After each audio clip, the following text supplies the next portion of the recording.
Welcome to FRESHImage.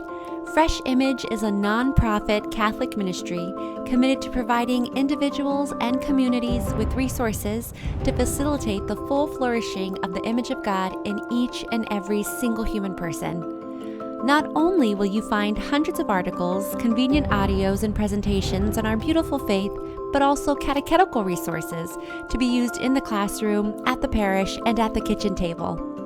Today, we are happy to present FRESHImage Gospel Reflections from our founder, Tony Crescio. Tony reminds us that it is when we look into the mirror of Scripture that we discover the unique image of God we have each been created to be.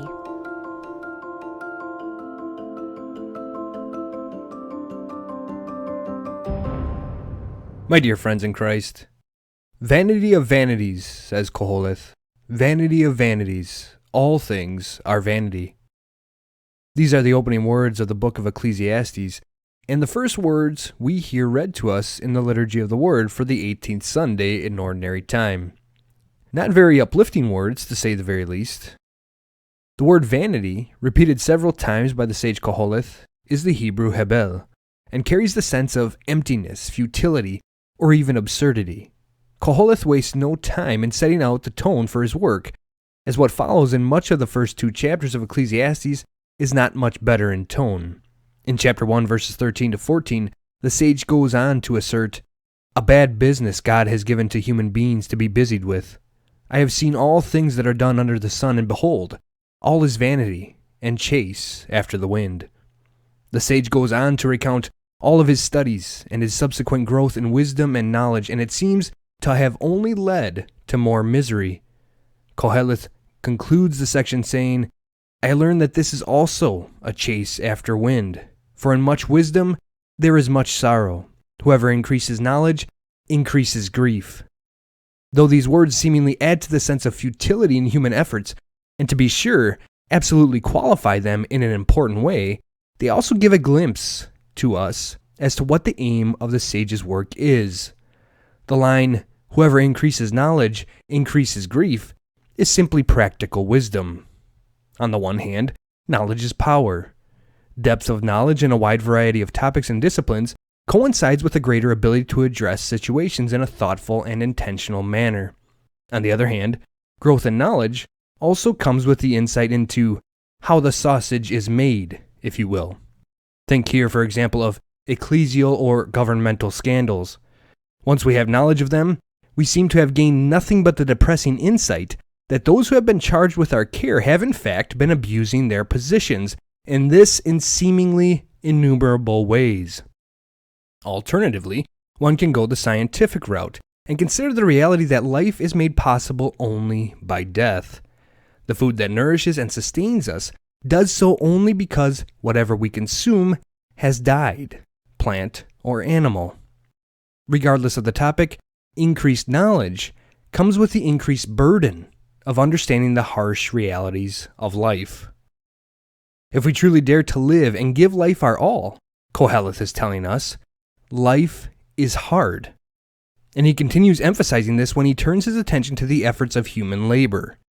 In chapter 2, the sage goes on to tell us of how he undertook great works. "I built myself houses and planted vineyards. I made gardens and parks, and in them set out fruit trees of all sorts. And I constructed for myself reservoirs to water a flourishing woodland."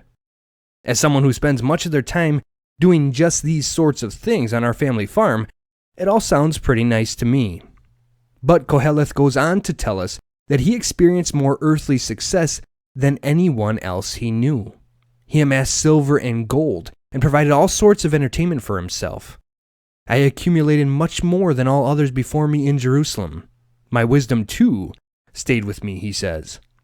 "Nothing that my eyes desired did I deny them, nor did I deprive myself of any joy. Rather, my heart rejoiced in the fruit of all my toil. This was my share for all my toil." Koheleth has tasted success, seemingly. For in the next verse he says, "But when I turned to all the works that my hands had wrought, and to the fruit of the toil for which I had toiled so much, see, all was vanity, and chase after the wind. There is no profit under the sun." Why? That is where today's first reading picks up again. In chapter 2, verse 21, Koheleth tells us one's legacy must be left to another who has not toiled for it. This also is vanity and a great evil, he says. Part of what makes it so bitter, Koheleth has said in verse 19, is who knows whether that one to whom one's legacy is left will be wise or a fool. Yet that one will take control of all the fruits of my toil and wisdom under the sun. This also is vanity. Yeah, how's that for a kick in the pants? The guy or gal I leave the fruits of all my hard work to might be a lazy imbecile who lets all my work fall into disrepair as he or she squeezes every last drop of enjoyment out of my tireless work like a parasite. All that work, just so that the next person lets it crumble. What for? Koheleth says. Right. What for? That's exactly the question the sage wants us to ask. What for? Because if the what for is just the stuff, the accumulation of knowledge, wealth, land, etc., for its own sake, then it is what Koheleth has been saying all along. Vain, empty, futile, and absurd. The reason for this is that such a life is not filled with virtues which provide us the spiritual strengths to live in right relationship with God, but one that festers with vice. Jesus makes the same point in our gospel reading for today from the 12th chapter of the Gospel of St. Luke, while revealing the vice that plagues the life inordinately attached to material possessions. There, Luke tells us that someone in the crowd asked Jesus to tell his brother to share the inheritance with him. Jesus responds by rhetorically asking, "Friend, who appointed me as your judge and arbitrator?" Jesus then immediately turned to the crowd and said, "Take care to guard against all greed. For though one may be rich, one's life does not consist of possessions." These words function as an introduction and interpretive key to the parable of the rich fool, which Jesus teaches us through next. Jesus' words revolve around 2 points, greed and human life. The word translated as greed is the Greek pleonexias and means covetousness. Jesus' teaching here thus falls within the purview of the 10th commandment, "You shall not covet your neighbor's goods." We may fall into the temptation to covet another's goods in a couple of ways, each of these ways described by a specific vice. On the one hand, we may covet what another person has in the sense that we simply desire the same things they have for the sake of having them. This is the vice of greed or avarice. On the other hand, there is a more violent form of covetousness that desires to take away the things that currently belong to another by unjust or violent means if necessary. Such disordered desire is the vice of envy. While greed is a less violent vice than envy, both are considered deadly sins which perpetuate a life of sin, a life separated from God. Jesus is specifically warning against the lesser of these 2 deadly sins today, greed or avarice. Today's parable reveals to us what happens to a life plagued by the vice of avarice or greed. Jesus goes on to explain that this rich man is blessed with such an abundant harvest that he is unable to fit it in his current storage barns, and thus he decides to build larger ones. The rich man's reasoning is in part practical. He needs more storage. However, his aim, ultimately, already suggested by his name, is flawed. For Jesus tells us that the man desires to use this abundant harvest ultimately to support a hedonistic lifestyle, where he can simply enjoy his possessions. The rich man says to himself, "Now as for you, you have so many good things stored up for many years. Rest, eat, drink, be merry." Notice the echo of what we heard earlier from Koheleth. He had done precisely this, and what did he tell us he discovered? It was all vanity and chase after the wind. For, among other reasons, he would have to leave everything he worked for to someone else, which is precisely what God confronts the rich man with next. In chapter 12, verse 20, Jesus tells us that God said to the rich man, "You fool, this night your life will be demanded of you, and the things you have prepared, to whom will they belong?" Then Jesus adds the theological moral of the story in the next verse. "Thus will it be for the one who stores up treasure for himself but is not rich in what matters to God." Notice, please, the rich man's failing isn't in his work or his possessions. His failure is rather in the aim that the vice of greed has instilled within him. His goal was simply to accumulate wealth and possessions to enjoy them, rather than to use that work and wealth gained thereby to serve God, and thereby become who God had created him to be. It is from this vantage that we can see most clearly what Koheleth's diatribe was all about. It wasn't about human life in itself. Instead, it was about human life that is inordinately attached to the wrong things, material goods, intellectual goods, or even the self. Thus, Koheleth comes to a similar conclusion that Jesus' parable for this Sunday does, while adding something important to our conversation. Unfortunately, the conclusion lies just beyond the passage selected for today in verses 24 to 25 of the second chapter of Ecclesiastes. There the sage teaches us, "There is nothing better for mortals than to eat and drink and provide themselves with good things from their toil. Even this I saw is from the hand of God. For who can eat or drink apart from God?"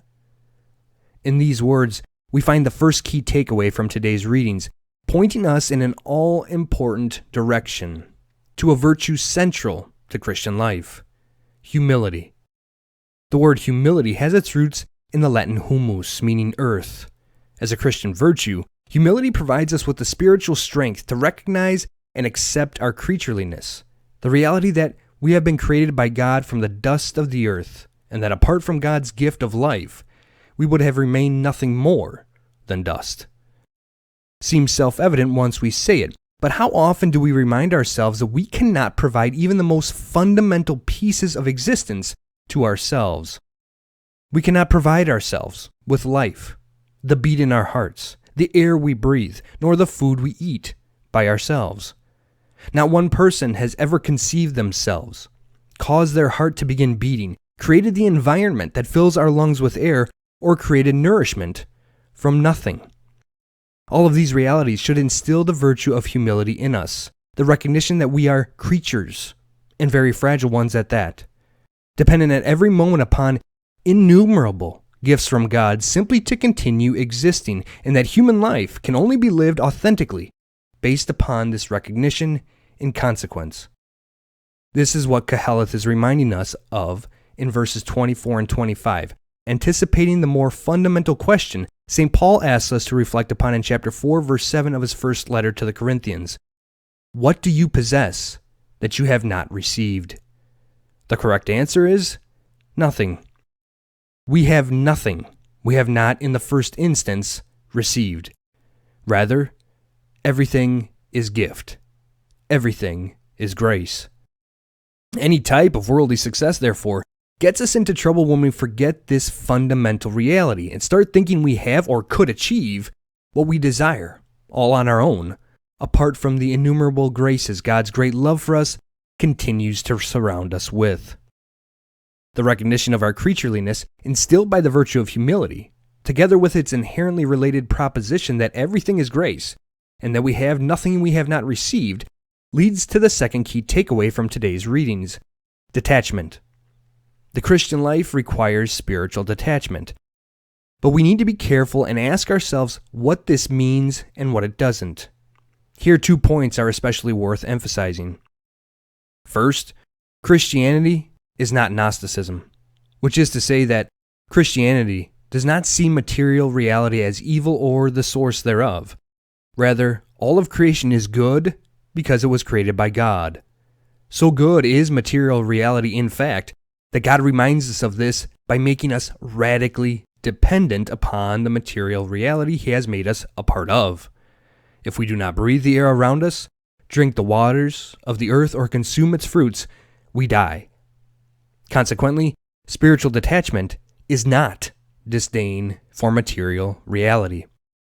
Spiritual detachment is also not an excuse not to work, or for being satisfied with mediocrity, which is a second point to emphasize. I want to belabor this point a bit because it is something I see starting to creep into circles of younger Catholics today. To be very specific, the problem is with those who have discerned the call to marriage and family life. Unfortunately, the problem seems most evident among those who take their faith life seriously. Take a quick perusal of the Catholic social media world, blogosphere, or converse with a seriously committed younger Catholic, and sooner or later, you may hear them say something along the lines of the following: material things don't matter anyway, because they're all going to pass away. Right. All of this material world will pass away. Right. All of us will someday die. These are two of the lessons our readings for today impress upon us, and is emphasized by the Catholic artistic trope memento mori. However, the reality that all of this will someday pass away, perhaps sooner for us personally than material creation as it is in its entirety, does not mean that none of this matters. Such a mentality is more nihilistic than Christian. From the Christian perspective, everything we do, including our interaction with material reality, very much matters, and this in two primary ways. First, the way we navigate our human lives matters in an ultimate sense, for what we do here on earth will determine where we spend eternity. Second, and very relatedly, proper engagement with material reality is precisely what God tasked the human family with when He first created us, as recounted in Genesis 1. More on the importance of Genesis momentarily. To ignore this aspect of the Christian tradition in favor of a radical spiritual detachment that encourages a sort of flight from the world is therefore, once again, more Gnostic than Christian. For to arrive at such a perspective would require that God has somehow changed His plan for the human family with the Incarnation, or even more radically, that the God of the Old Testament was a different, lesser, or evil God, and the true God was only revealed in the Incarnation, and whose revelation coincided with the undermining of material reality in favor of some disembodied spiritualism, which is precisely what Gnosticism did. This perspective was repugnant to Christianity from the beginning, as made most obvious in St. Irenaeus of Lyon's extended rebuttal of it in his most famous work, Against Heresies. Christian spiritual detachment, therefore, is neither the rejection of material reality, nor a desire to want to live a quasi-angelic life on earth. Instead, authentic spiritual detachment is the ability to live with the recognition that our material existence as we currently experience it will someday pass away, and to love all things accordingly. Namely, as things created by God, which will pass away, but which God has created nevertheless to draw us closer to Him. It is precisely here that despite the appearances of our readings for today, the lesson of spiritual detachment coincides with Christianity's understanding of the importance and goodness of work. For, properly approached and understood, work, especially physical labor, carried out in the midst of God's good creation, fosters spiritual detachment. The two go hand in hand. This is where Genesis comes in, and in two ways. The first way prior to the fall, and the second following the fall. Regarding the first, upon creating the human family in Genesis 1, God gives the first human couple a twofold command, as revealed to us in Genesis 1, verses 28 and 29. God blessed them and said to them, "Be fertile and multiply, fill the earth and subdue it. Have dominion over the fish of the sea, the birds of the air, and all the living things that crawl on the earth." God also said, "See, I give you every seed-bearing plant on all the earth, and every tree that has seed-bearing fruit on it, to be your food." Two commands: be fertile and work. Notice, please, the command to work is part and parcel of human life. Work, in itself, is not punishment. It is what we have been created for, in part. To be sure, the experience of providing for ourselves via work changes after the fall. More on this momentarily. But this does not discount that God's created intent for us is that we should work. What's more, God places the command to work together with the call to be fertile. Why the two together? Because, as any responsible parent knows, if you're going to have kids, you're going to have to bust your hump to provide the best life possible for them. In short, a radical type of spiritual detachment that takes the mentality of, why should I work for things if they're just going to pass away, is a rejection of God's first commands to the human family. Period. So the type of talk that you hear among younger Catholics today, the vast majority of whom are proponents of having a large family, which is a good thing, that we shouldn't overexert ourselves for things that are going to pass away is a bunch of balderdash. If two young people have discerned a call to marriage and family life, that vocation demands providing for the family God entrusts to your care to the very best of your ability. The latter coincides with the life of a creature created in God's image. For just as God had prepared a beautiful garden, full of every tree that was delightful to look at and good for food, as creatures reflective of God's life, we are called to care for those God has entrusted to us in the same manner. This means that we should harness our creativity as human creatures to the best of our ability to provide a life filled with truth, beauty, and goodness for the children God gives us. Of course, this would have all been a quite peaceful endeavor apart from sin, but this all changes after the fall, as God makes evident in the punishment pronounced upon our first parents. To Eve, God says, "I will intensify your toil in childbearing. In pain, you shall bring forth children." And to Adam, well, God really lets Adam have it. God says, "Cursed is the ground because of you. In toil you shall eat its yield all the days of your life. Thorns and thistles it shall bear for you, and you shall eat the grass of the field. By the sweat of your brow you shall eat bread, until you return to the ground from which you were taken. For you are dust, and to dust you shall return." Existence after the fall is no longer easy. When sin enters into the world, merely providing for the basic existence of ourselves and those we care for is an intense and difficult experience, both materially and spiritually. For not only does creation rebel against us, making it hard to produce food, but our fallen and weakened souls start producing spiritual thistles, just like the ground, encouraging us to sit back and relax and not worry about working so hard because all of this will pass away anyway. Wrong. Such a mentality not only rejects God's created purpose, but now we see that it is also a rejection of God's pronouncement of punishment, and instead is an existence that pretends that we have not fallen at all and are still in the Garden of Eden. Real work after the fall, on the other hand, is spiritual asceticism. Notice how even within God's punishment to Adam, he provides part of the healing treatment, the virtue of humility. God says, "Look at the ground, work with it, and be reminded that the ground is what I created you from. You are not God. You neither create nor define life. Rather, your life depends upon me and upon all I have given you." Notice also, please, even the punishment is meant to remind us of our relationship with God. What's more, when we remember that both the command to work and punishment related thereto are paired together with the command to be fertile and the punishment related to it, and combined with this, the lessons of our first reading and gospel for today, a very stark lesson appears. Work is meant to make us not inward-facing or self-focused, but outward-facing and other-focused, and this in all sorts of ways. First, work immediately turns us outside of ourselves because we cannot create in the strictest sense. Rather, we work with materials that have already been created and exist apart from ourselves.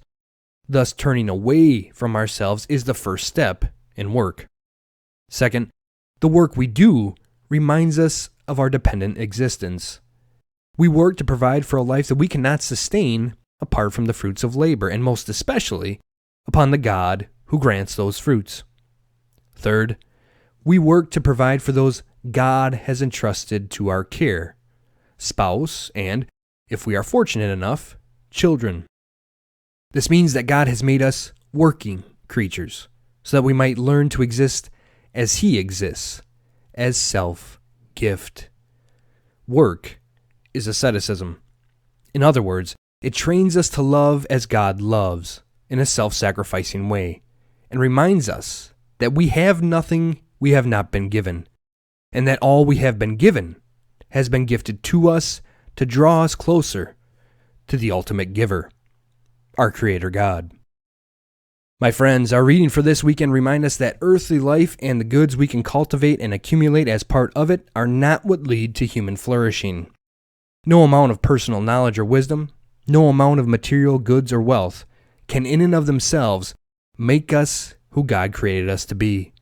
We must consequently cultivate a healthy spiritual detachment from all things in this life, including most especially our fallen and broken egos. This does not mean, however, that we should laze about because all of this will someday pass away. Rather, as Genesis teaches us, work is part of God's creational purpose for human creatures.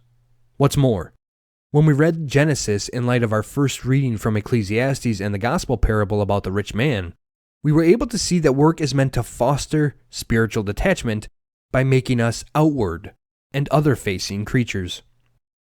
Creatures who, by engaging deeply and intentionally with the work God has called them to, come to image Him more perfectly by learning to love as He loves, in complete, self-giving fashion.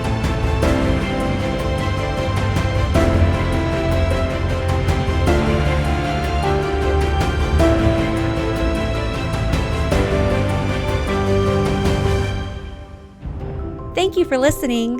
For more resources like this, please visit us at freshimage.org and be sure to check out our sister company at FRESHimageMedia.com, where you will find a variety of Christian home goods and gifts that you won't find anywhere else.